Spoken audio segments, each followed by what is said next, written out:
Hi, welcome to Behind the Camera Podcast, a podcast for teens. I'm your host, Noe Flores. I'm your co-host, Anissa. And today we have our guest, Mr. Noe Flores. He's the one that is behind South Texas Running Chronicles Instagram and Facebook page. Welcome, Mr. Flores. Yes, thanks for having me. So, we haven't been here for a while because of grad season. It's been so busy. We kind of put the podcast on a back burner, but we're back and we're so excited to have more episodes for you. We wanted to start off with the track episode because track season just ended and we had such an amazing track season. So I want to talk about that. What are your thoughts on the track season that the RGV just had? Oh my goodness. It was such an amazing track season. In my opinion, haven't had a track season like this in a while. A lot of standouts, a lot of great athletes. And yeah, the 2005 season will be a season to remember. So what do you think stood out to you the most this whole season? Is there like a moment that you can just remember from all the moments you had? Well, kids were running a lot faster. We had multiple kids running faster. I guess the thing that stood out to me the most was regionals. Regionals was extremely exciting. In the 6A and 5A division, we had athletes just breaking out, breaking records, breaking meet records, and it was very exciting to watch. Mm-hmm. I noticed that there was a lot more athletes this year, or maybe, I don't know. I don't go. You don't go every year. But no, just from what you hear, like, you know, you hear who gets to advance, kind of like you hear it on Facebook or Instagram or you read it in the paper. And I don't know, it just seems like this year there was a higher amount of athletes that just went further into the state, even the state meet. Yes, we had several athletes that medaled, which was good. We had Casey from La Villa. She got 3 medals, 2 silvers and a gold, I believe. And that's at state. Yes, that's at state. Wow. And that's amazing. Whether it's 1A or 5A or 6A, that's a great accomplishment. What people don't understand is the state meet in Texas is the top 9 who finish in the state meet, whether you're first or 9th, you will be first place in any other state besides Florida and California. Mm-hmm. So that's a big accomplishment in itself. Just to make it to the state, there's no prelims. It's the best 9 runners. Let's go. So you get one shot. You get one shot. That's it. So how hard is it to medal at state, in your opinion? Oh, in the valley, it's very hard to medal at state. It's a great accomplishment, a big honor to medal at state. Even to medal at regionals is a pretty big deal just to make it to state. And I know I said winning or getting to state, you'll be first place in any other state in the United States. The same thing for regionals. Like pretty much being in the regional meet, if you were like in Kansas or not particularly that state, I just picked it, but any other state. Any other state, yeah. You'd be considered a state champion. Mm-hmm. Yeah. I know. That's crazy. I know. Why is that? Do you think it's like something like the training that we have in Texas or? Well, in California, Florida, and Texas and recently pretty much Texas. And you have, I guess it's the climate. Mm-hmm. You get the fast people from Houston and Fort Worth area, and then of course in Florida, they have like the coast there too. In California, I don't know, maybe it's a coast thing. You got your I guess so, because they're all on the Atlantic, and then the Gulf Coast, and then Pacific, and it's just, I don't know, maybe something in the water. Yeah. Yeah. So, what about these crazy times people are running now? That kid from, where is he from? San Antonio. From San Antonio, the one that ran a 992. 992. And he's a junior or a senior? Man. I think he's a junior. Was that the hurdler? No. Oh. That guy too is amazing. That one's a senior. That one's going to Texas State. Yes, he's going to Texas State. He broke the national record in the 110 meter hurdles. Well, that kid, I guess everybody talks about trackflation. Mm-hmm. Yeah. Is it real? Thing now. is it real? All this inflation going on. It is real. Like, my opinion, and from what I listen to other podcasts and other people in the track and field community, it's way, kids are running way faster now than they were 15 to 30 years ago. Do you think that's due to like now there's a lot more, I guess, like not that there's more access to training, but I feel like the training with social media, it's more out there, like the availability of it. And then people kind of getting inspired watching other people on social media. Well, there you go. You almost hit it right on the nail. The training we have today is a lot different than I had when I was in high school 20 some odd years ago. Now there's specific trainings for each, how can I say, even race. You know, there's you did plyometrics back in the day, but the way they cook it up now, it's just way different. You know, like it works on anything and everything that you need to perfect your running.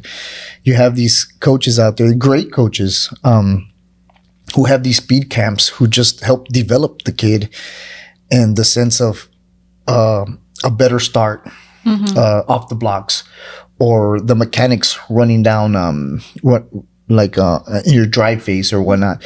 When I was growing up, it was just, you know, there wasn't just run fast. There wasn't like, hey, swing your arms, like pump them or pick up your knees. It was just like, go, let's go. Yeah. You know? So it's a lot different. And also, this is like a big factor, I think, to like just everything, the equipment.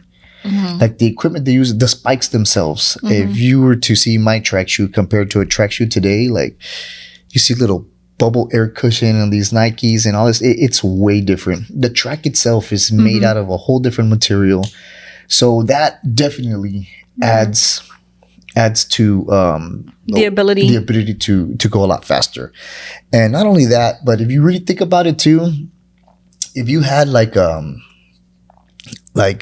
women's track, a record that has not been broken in years, Florence Griffin, Flojo, she ran a 10.4. Imagine what she'd be running now with the better shoe and the better track and the better training. Like it'd be amazing. But yes, I think the training has a lot to do with the way the kids are running today. I know. And it's so funny because now kids are seeing these other kids running in the 9s or the 10s, like the very, very low 10s. And they're like, man, how is it that in Texas you can run a 10.1 and still be like in 5th place? Oh, Yeah. And it's crazy. It's crazy. Well, I guess the good thing about that is at the collegiate level, these coaches see the potential these kids have. If they're running that at that age, like that gentleman, oh man, what's his name? I don't know. People are going to be watching, you know, his name is, you know, and I had it at the tip of my tongue. I want to say Taylor. Check your phone. I mean, I don't know. I don't know what his name is, but I What event does he do? He does the 100. The 100. He won the 100 meter dash, the 200 meter dash. Was he in 6A?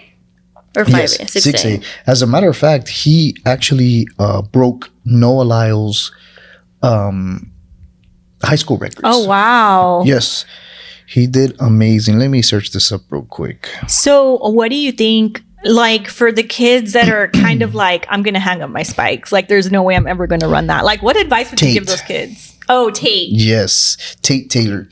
Yeah, you were right. Taylor, yes, 17-year-old Tate Taylor stuns the track world with a 9.92 finish. And it was win legal too, right? Yes. In the 100 meter dash and the 200 meters, he ran a 20.14 UIL Class 6A championship, breaking Noe Lyles' high school records and earning praise from legends like as Justin Gatlin, Noe Lyles, and Noe Lyles was a gold medalist, right, in the 100. He got the silver medal in the 100. Oh, you got the silver. Oh no, he got the gold. I'm sorry. Yeah, I remember him winning Olympics? something. Yeah, and the 200 is where he didn't get the gold. Oh, okay. Yeah. So he's an Olympic. So wow. So this kid is like. And this kid, he took advantage of great training. I know from Fast University, Will Collins was helping him out with his start and his drive phase and his whole progression. And Oh yeah, I forgot. Coach Will's the one that was training him, right? Yeah, Coach Will's the one that's training him. and these amazing camps that are available, you know, we just had one this past December. And we're bringing Fast University down again for 956 Faster. And that was a good camp. I mean, you all had a good turnout, and it seems like the kids really learned, you know, some great techniques. And Oh yeah, if the thing is, a lot of these kids now, they're going in with a great attitude. You know, when you going into a sport, as in track and field, well, in any sport in particular, you know, if you believe in yourself and really buy into your training and into yourself, you're going to be successful. You're going to be successful. You cannot go into, whether it's a football, soccer game, softball game, or a track, be like, oh man, I hope I do good. If you're going in there saying, I hope I did good, or I hope I'm going to do like good. leaving it to luck. Yeah, leaving it to luck. You've lost 50% of the battle already. Yeah. Yeah. So, okay, before I met you, or even way after that, I haven't been too much into track. I don't know a lot of the track lingo. So this past season, I was the person that was asking tons of questions and so, you know, because I'm trying to understand like the track world. So can you just explain, earlier we talked about Tate Taylor and how his score was his, I guess his finish was win legal. What does that mean? Like for the people that don't know about track? Well, win legal, I believe the wind cannot be blowing more than 1.1 or 1.4 miles per hour. Oh, that's super low. Yes, that's super low. I thought it was Helping more you, than that. right? Yes, help. Yeah, If it's so- going against you, If it's going against you, then you'll probably get the negative, but it doesn't count against you. You know, Yeah. if you're going against the wind and you run that time, that's That's like, even like a better. praise. can only yeah. can only imagine what it would have been with no wind. you So know? this is talking about when it's pushing behind you and pushing you. So Yes. So what do they call it when it isn't wind legal? What's the term for that? Oh, it's Like wind aided? It wind aided. Wind Yeah, aided, okay. like the time gets I'm gonna recorded. say win illegal. And you'll see that little number next to it, whether it's black or red, and it's like 3.4 or depending on how hard the wind was So blowing. is that what that means when it has like a plus with like? Yes. Okay. Yeah. And I mean, in those times, nothing to frown upon at all. Yeah. But you know, just take into how can I say, like oh, okay, like it wasn't wind legal, but it's still a great time. Yeah. And one thing about here down in the valley, most of our tracks are run against the wind. So that's one thing that the valley kids need to take advantage of. You know, like if they're running against the wind, don't worry. Because when you get to over the there, regional- yeah. when you That's get good to the- training. yes, that's Yeah. good training. When you get to the regional level and to the state level, like they're gonna run you with the wind. You know, they're gonna run you with the wind. Man, one of the athletes that trains with me, she was like, "Oh my gosh, man, that I give it away. I'm always running against the wind. Like I'm running against the wind." And I was like, "That's okay. That's okay. That's okay." Like when you get to regionals, when you get to state, you know, if we achieve those goals, like it's going to work in your favor. And sure enough, like, oh, I'm running at 24 against the wind. Like who can say they're running 24 seconds against the wind, like a female athlete like that? That's pretty good. So you started the South Texas Running Chronicles Instagram and Facebook page, and I know you had been wanting to do that for a while. So tell us about that. Well, I think it's today, maybe a coincidence, because it popped up on my Facebook saying if I wanted to put like a start day or a birthday. So I mean, I guess it was today. It's been like a year. It's been a year Already? Yes, it's been Wow. a year since it's been up, because I know I started it right before summer track. That's right, because you were doing most of the interviews at Summer Track. Yes. The reason I started the South Texas Running Chronicles cross country track and field is they have all these. You got these sports magazines down here in the valley, RJV Sports, High School Sports Magazine, and there used to be 956. I don't think there's no more. I was about to say 956 956, but I don't think they do it anymore. And they all highlight Mostly football, I think. yeah. football, well, actually whatever sport is on. Back in the But track and field and cross country too, like they get overshadowed with the sport that's going on at the moment. So Which is what's going on during this time? Like softball's going Basketball, on, baseball's baseball. going on. at the beginning of the season, when it's cross country, you got football. Everybody in the valley is Friday night lights football.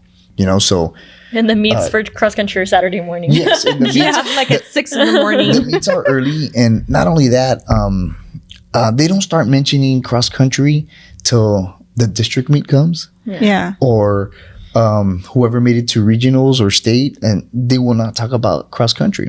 And when they do, they highlight the person, like from 2A, 3A, 4A, 5A, like they highlight the stars, you know, and the same thing with track. So when track's going on, you got baseball going on. You got basketball and soccer going on. So it gets overshadowed. Like every once in a while, RGV Sports will throw track and field a bone, you know. But it's not till like the meet of champions is when they really start covering. So what I try to do, and pretty much in my Instagram, I try to highlight as much as I can. You know, so if you're on my Instagram and you're following me and you post something and it's shareable, I'm going to share it.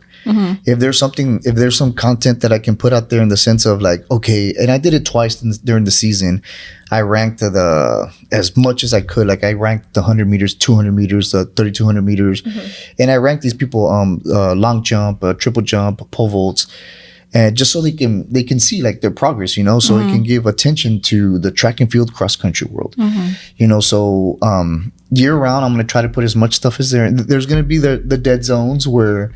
But if I'll go back and highlight something, hey, remember this race or whatever, and this race was epic, and all the stuff like that, you know. Yeah, and I want to say that just like observing you do it, the kids took to it pretty well. Like, I think everybody really appreciated the idea of wanting to use a platform to recognize a lot of the RGV athletes because they're under-recognized, in my opinion. And they do kind of, and just like anywhere else, like if you're the star, you're going to kind of have the spotlight, but like all the other kids that are also just as talented, because what I learned is in the track world, 1 second, which doesn't seem like a lot. Yeah. There's a lot of kids in that 1 second. And it's like, hey, tenths or hundreds of a second. And it's like, so like, I think it is, you know, you do have to kind of also shine the light on the kid who was just 100th of a second behind the first, second, third place. It's crazy. And one thing was, I grew up in the track and field world. You know, I did all other sports too. What I didn't really know about, and I have a lot of respect for cross country runners. I could never. My goodness. I could never. Like, I can't even watch them because it's just like, oh my God. I was about to ask you, It what's hurts.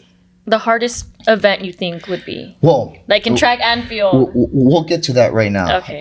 I'm just going to let you know, like, these cross country runners, the amount of work they put in during the summer. Some of these schools like that take it really serious and have like these great athletes. Well, they're all great athletes, but they're starting cross country now.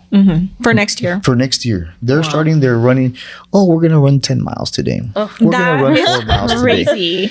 The respect I have for cross country is a lot of respect. I never knew how much work they put in to cross country. I can't even fathom. Like, when was it when we went on 4th of July to the Mackay cross country program? Yeah. Because he's also the president for Mackay track and field and cross country. And so we took them, I don't know, we were going to go do something there, but they were coming in from a run and they're like, today we only did 6 miles. And I'm like, what? It was their 4th of July Run. The 4th of July morning run. It was like a fun run or something. Yeah, it was a That does fun not run. sound fun to me. These athletes are they love it. Yeah. They love it. You know, I think you have to love That's running if crazy. you're going to do it, because you can't do it and hate it. Because I can't do it. Oh yeah, I mean, I can't. I would It's go so to the hard. cross country meets, and for example, where was it? Mercedes.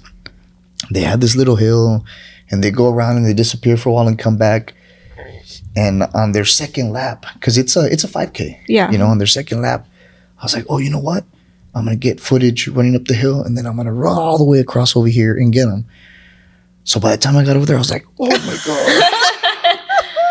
I was like, this is crazy. Like, and then probably some kids were looking at me like, man, why is this guy recording us? You know? Yeah. It was to show like how amazing the race is. Yeah. I mean, I couldn't believe it. I have a lot of respect for cross country now. Like I didn't know how much was put into the sport until now. Mm-hmm. Well, Yeah. And then going back to the hardest event or whatnot, I actually had a little some content on that. I asked people at the track meets, like, hey, what's the hardest race to run? Of course, this was to me, like, I would say, like, oh my gosh, the cross country 5K is the hardest one to run. Yeah. But in the track and field, a lot of people were saying 400. You had a couple of people saying 800. You know, and in my opinion, in my humble opinion, I believe it's the 400. yeah. Because What is it about the 400? Because you have even what's her name? Not Gabby Thomas, the other one that runs the 200. She's like a professional. Gabby Thomas? No, another person besides Gabby Thomas. Starts with an S. Steiner? Abby Steiner? No, Cindy McLaughlin? no. Okay, I don't know who it is, but it's one of the pros, and they asked her, you know, a similar question, and she was like, "Man, that 400." She's like, at the end, you know, the lactic acid just starts getting to you, and you start hallucinating, and you start like, and I'm like, "Oh my goodness!" For a pro to even say that, I mean, that's crazy. Well, to me, when you do the 800's a grueling race as well. But it's more of a pacing yourself at 3/4 speed or a little bit above 3/4, and then on your last lap, your last 100, 150 meters, you kick it. The 400 is a full out sprint. For a whole 400. For a four, obviously, like nobody in the world can keep top speed, but it's a sprint. Like you're sprinting until you run out of gas at the end. And the thing is, who's going to run out of gas first? That's insane because, like, just watching it from the stands, it doesn't seem like that hard. Yeah. You know? And we're like, come on, go, run faster, run faster. And these poor kids are probably like, oh my God, I'm dying. Oh, yeah. And then at the end, you just see them, like, really, like, Yeah. We can stand up there all we want. Like, Yeah. pop those eyes and move. And trust me, they're moving. oh They're, my they're trying to. goodness. Yeah. But yeah, there was actually so many good 400 races during the season. Very exciting races. One that stood out to me was it was District, I believe. Two gentlemen, they just at the end, they both coasted because they knew, like, okay, we're gonna go to the finals and duke it out. And I was like, oh man, like I wanted to see fireworks now. Yeah. Yeah. No, it was a crazy season. So so you train athletes, you said, right? You do some like training Yes. with Speed Engineer. Yes, I'm at Speed Engineer. I've been training. I've been with training athletes besides my daughter, like for 2 years. With my daughter, I've been doing it since I can remember. With her, since she started her track career, you could say. But I finally decided, like, to help out. You know, I didn't know how important, and this is why a lot of these kids are a lot faster now than they were back then. The component of recovery. That is extremely important. I didn't know back then. We have no recovery. You didn't have any red light. Go home and lay down. Go home and stay off your feet, rest. Yeah. You know, now there's compression boots for your legs, red light therapy. And what do those do for you? The ice baths. Like after a practice or after a run? Say for 2 days you've been going really hard and your legs feel like real heavy and sore. You put the compression boots on and, you know, you're supposed to elevate your feet so much and it squeezes all that junk out of your legs back into your system. What a lot of kids don't do, or maybe they do know, after they do the compression boots, you need to drink a lot of water. At least 2 bottles of water afterwards to cycle all that junk out of your system. And then when you go, like, it comes out. So kind of like when you get a massage and they like get all those The toxins detox. out, and you have to drink some water. Otherwise, you start feeling nauseous or that happened to me. I don't know. Yeah, no. And Maybe they tell it's you not a too. The masseuse will tell you to, like, get up slowly. Yeah. And you might feel nauseous because we just got all that junk out of your muscles. So that's what the compression boots does. And then you have your red light, which is amazing. I believe I became a believer in the red light. Well, I mean, it's science. It penetrates it deeper into your tissues and into your muscle, and it helps repair your cells a lot faster. So when that's how I got into the training, because it was the Meet of Champions. My daughter, she got beat down. Like, she went in there expected to win, and she came in third, I believe, in the 100 when she was getting first all season, and then second in the 200. And she's like, "Dad, I'm exhausted." This was her sophomore year. "Dad, I'm beat up. I'm exhausted." Or her freshman year, one of those. And I was like, "Oh my goodness! Like, how are these other kids so fresh? You know?" And find out what they're doing. And the parent was like, "It's because they go to recovery." I was like, "Recovery?" So I started looking around all these facilities, and there's a lot of great facilities out there. I mean, any facility you go to is a win. That's all I got. I'm not going to tell you to go, "Hey, come over here. We're speed engineer. We're the best," or whatever. Like, no. Any facility out there, if you start going, like, that's a win automatically. That's how these kids are faster. That's the advantage they have against these other kids. You know, so you just got to find the right fit for you, whether it's what are the name of some of these facilities? NHP Sports. Or what's the other one? The Valley. The Valley. The Valley's one. The Valley's one. Angel. Yeah, there's a bunch of them in the Valley. Yes. And then there's also, those are pretty much like the main ones that I can remember. But what hopes do you have for summer track? That's around the corner. Ooh, summer track, it should be exciting. I like summer track because I feel it's a little bit easier to interview these kids. Yeah, you have more access to them because you're a coach. Not that we have more access to them. It's just, I'm not saying that you don't take it serious, because any work is, you won't see too many kids doing their best or breaking records during summer track versus during the track season, because track season just finished, you know, and it just, as long as they're doing summer track, they're gonna see progression in their racing and in their abilities. But I like it because it's more flexibility. You know, the meet's a little bit longer. They're not that organized. So you're able to talk to these kids, you know, and interview them and ask them how they did and what they're doing. And I like it because it's getting them out there. You know, you don't have to be the best, or you could be the best or whatever. And I can go out there and like, "Hey, what are you doing today? What summer track program do you represent? You know, what high school do you go to? You know, and what are your goals?" And it's just, and I get to interview the coaches as well. And I like, at first it was scary to do, because I was like, man, you know, I got rejected so many times. Like, I went up to a coach. He's like, "Nah, man, like, whatever." And I'm like, "Oh, man." And then another coach would be like, "I'll do it." I was like, "Yeah, all right, coach, come on in."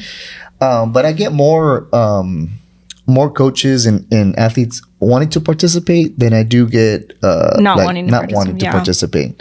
So I have a question for you, because so I work with athletes a lot, just, you know, taking their photos and action shots and all that stuff. And so during our sessions, I usually spark up conversation.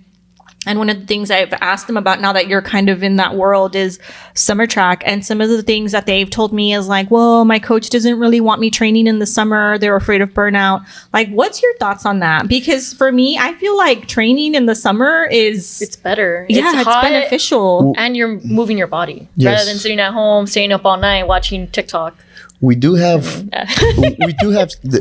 there is some kids that do come up to us and they tell us, "Oh, our coach doesn't want us training with anybody," or they don't want us to go as hard in summer track. I don't think that's the case. You won't get burned out.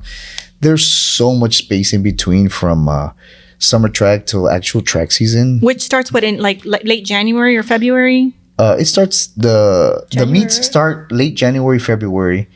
But you have all that time to recover and train and do your off-season training to build yourself up. I mean, unfortunately, there is a couple of coaches out there that will say that to their athletes. I know that for a fact because I experienced it myself.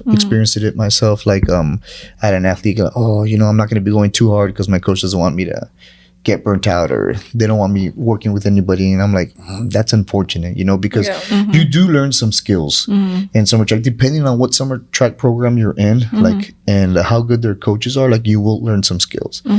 Like, in my opinion, like, you outgrow one program and move to another as you progress.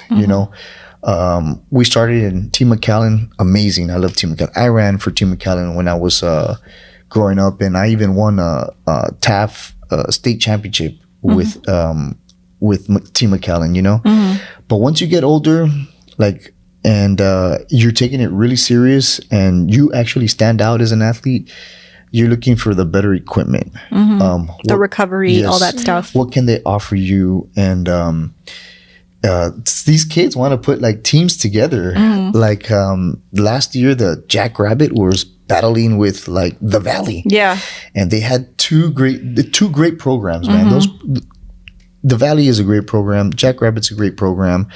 NH Sports is great program. Like all of those, they're all great programs. But just to see them wanting to like battling against each other, that's amazing. And sometimes you're able to put together like a super team. We did something that hardly anybody had done in the Valley. We put together a 4x1 team that got second place in the state, female. They did amazing.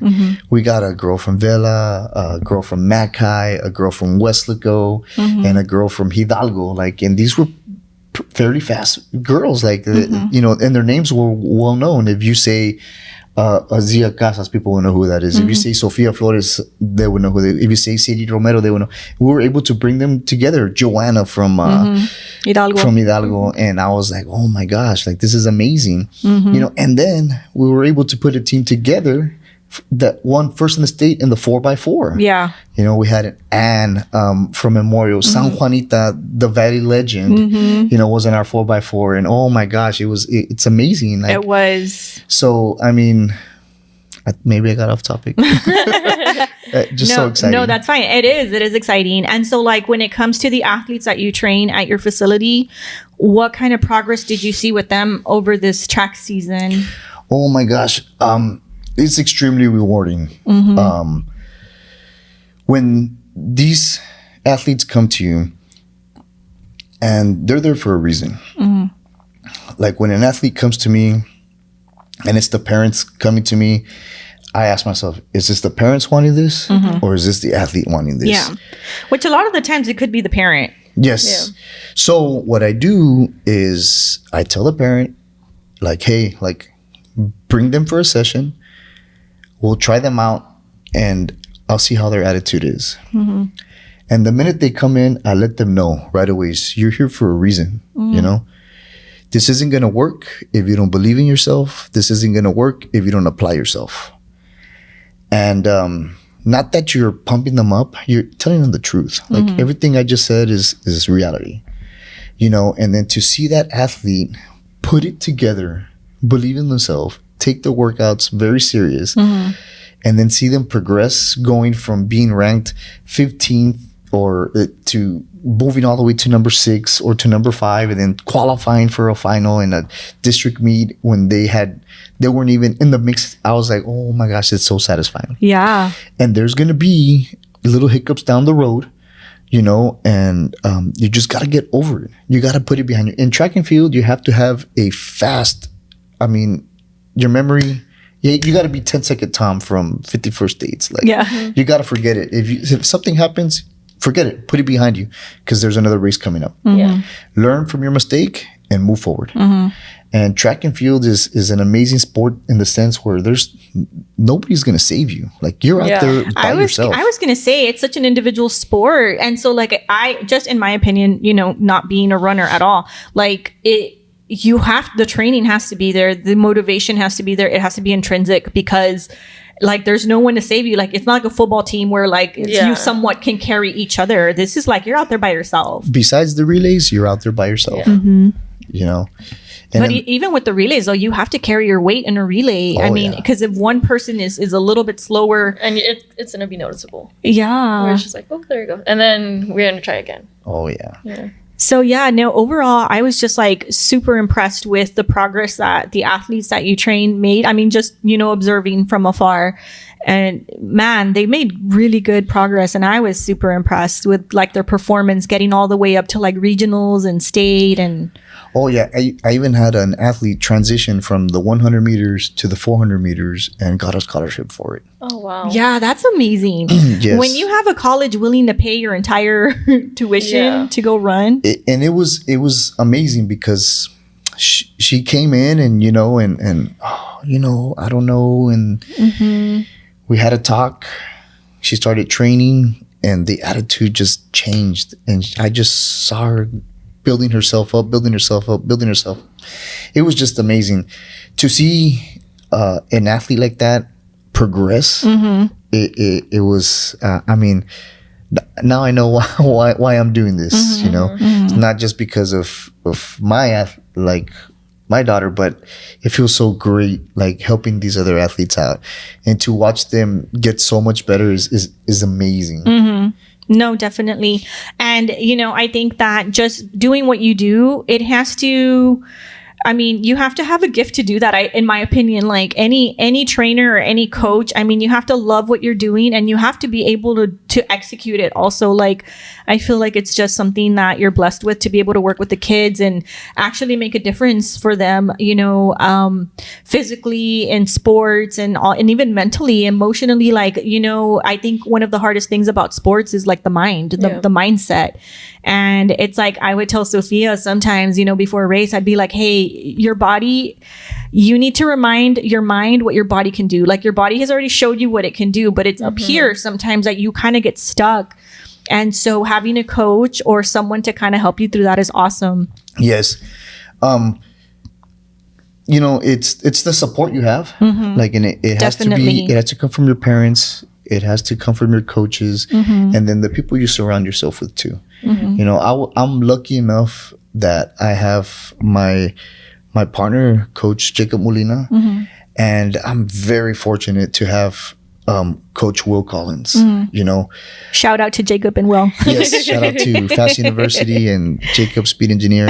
They just listening to it could be a simple, like a little text, or somebody outside of me letting her know, and she had a huge mental block in the 100-meter dash, and you were like, oh my gosh, like, you should be running 11s by now. Yeah. And it wasn't until the very end of the season where she pulled it off, and like, boom. And we're talking about Sophia. Yeah, she now number 3 all-time Valley's best, and people she was had beat were like right there with her, or had beat her, and but that's just how strong the mind is sometimes. Yes. It's like, it's crazy, and so no, I loved watching her run this season. I think she had like an amazing season. But yeah, I was one of the ones that was like, she should be at 11 by now. She should be. So, and then I was so sad because when she did break into the 11s, I wasn't there. So I was so devastated about that. But I always tell her, you just need to take bigger steps and you'll run faster. And she's like, that's not how it works. That's how it works. She's like, thanks. Yeah. I don't even think she pays attention to me. She's just like, okay. But anyways, I want to thank you for coming in and talking about this topic. It's like you said, it's not covered very much. And so I'm glad you were able to come in here, and I apologize you had to do this twice. As y'all know, I lost this card at Texas Roadhouse while we were having dinner one night. We had already recorded this once, but there's one thing I do want to say though. Yeah, go ahead. The page South Texas Running Chronicles is for you guys. Please follow his page. He's on Instagram and Facebook. Track and field. This is for you guys. I'm trying to put it. Send me stuff. Send me videos. Send me pictures. Send me your accomplishments. Anything I'll be more than highlight. happy to repost it. And I did have a lot of kids hey, South Texas, can you send me a picture? Can you post this? Can you do that? And I was like, yes, thank you. Of course. So make sure to hit him up. This page is for you guys. Yeah. Make sure to send in anything, and then make sure to contact me when you want sports photos. Yes. That's one of my favorite things. But thank you, Mr. Flores, for coming in. We need some advice. We always do an advice segment. So we always do an advice segment. So I guess for somebody that's wanting to start formally training at a facility, what are some words that you would have for this person that's kind of like on the fence about it? Well, if you're on the fence about it, then you don't want it. If you show up, you want it. And this is something I tell the athletes that train with me. I see sometimes one or two, they will be so mad after their race. They'll be so mad and they'll be like, oh, like I performed. Like, oh, that was so bad. And I just walk up to them and I tell them, don't be mad at your performance. Be mad at the work you didn't put in. Okay. Yeah. Well, And good. one more, sorry. What's advice that you would give to seniors that are running track or cross country, or do they have cross country in college? Yeah. Yes. Okay. What would you give advice for them, or like what advice would you give for them? In the sense of That are what? starting college. Yeah, that are going to college. Like, you know, it's a totally different environment between high it's- school track to college track, and the track meets the indoor track. It's a new journey. It's a new journey, and you have to embrace it. These college coaches are going to expect anything and everything from you. So be ready to be used and abused, because that's what they're going to do. Yeah. They're going to use and abuse you. So all you have to do is stick it out. A lot of track athletes, a lot of cross country athletes, I've known some they don't do it no more. And they were top pedigree in high school, and then they went and they couldn't handle it. So it's a different mindset. It's a different mindset. Like, there's no like, no coach, I'm not going to do that. No coach, next man up. So Scholarship gone. yes, Yeah. be ready to be used and abused, but embrace that. Use that as your power to succeed. You know, because if you put in that hard work, they're going to see that hard work, and you put in that hard work, you're going to get better. Wow. No, I love that. I love that. Yeah. No, I'm going to go right now and go run track. No, in yeah, college. me too. I'm gonna go home and run 3 miles tonight. Yeah, right. My knee could never. But anyways. Wait, I would ask him the question. Oh that, my goodness. Jeez. Okay. If One me more and question. my mom were to do the same training, who do you think would win? Oh yeah. No, that's a good one because I want to know. Like, see, Okay. you don't want to ask this No, question. because you know what? I'll tell you this. I have potential. It's a different animal here. Okay, I'm gonna say this. Did you call me an animal? Your mom's a Spartan participant. I am. I finished a Spartan sprint. I for mean, you no, to it was a finish- Spartan super. For you to finish Yeah. a Spartan event is crazy, like crazy good. Wow. So are you Check- degrading me? No. Check this out. I'm pretty sure I cried So during that. this has to be hypothetical. This has to be hypothetical. Oh, so we can't go home and like No, race. no. If you guys were to do the same training today, you would have to be 22 years old, and you would have to be 22 years old. Okay. Both of you have great dedication. Like when you guys start something, like you guys finish it. Like your mom takes on a lot, and she's like, "Oh, I gotta do this," and she finishes it. You have to get put between a hard place and a rock for you to do something.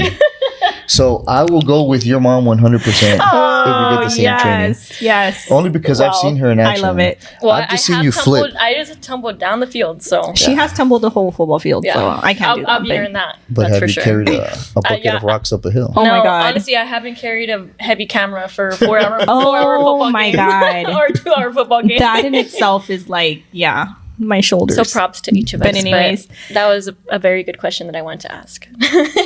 Yeah, thank you. Now we can go home and race. But Yeah. anyways, thank you for joining us. And please, if you can subscribe to our YouTube channel and like our episode, also follow us on Spotify. We'll be back with another episode soon. Please contact STX Running Chronicles for any track questions, info. He's super available to talk to you guys. And we'll see you again next week. Bye.